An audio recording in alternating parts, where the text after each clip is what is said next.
వాక్య నిర్మాణము సులభము మరియు ఆకర్షణీయంగా చేయగలమా? అదేనండి నేను చెప్పింది. ప్రాక్టీస్ చేయొచ్చు, పెద్ద కష్టం కాదు.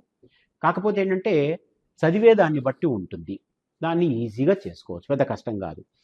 ఆకర్షణీయంగా అంటే ఏముంటుందండి? ఒక చిన్న అలంకారం వాడడము, ఒక చిన్న సామెత చెప్పటము.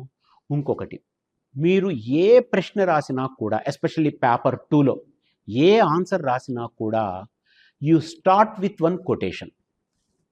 ఒక చిన్న కొటేషన్ బట్టి, ఒక చిన్న కొటేషన్ని పెట్టి అప్పుడు రాయడం మొదలెట్టారనుకోండి, ఆటోమేటిక్గా ఆ కొటేషన్ ద్వారానే మీరు ఏం చెప్పదలుచుకున్నారు అనేటువంటిది. ఒక్కటి గుర్తుపెట్టుకోండి అమ్మా, రాసేది ఏదైనా కానీ సూటిగా సుత్తి లేకుండా చెప్పాలి, కానీ తిప్పి తిప్పి చెప్పద్దు. సులభంగా రాయాలి.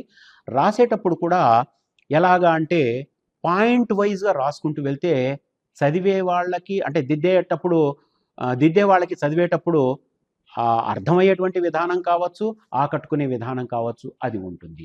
ఇది మనం ప్రాక్టీస్ మీద వస్తూ ఉంటుంది.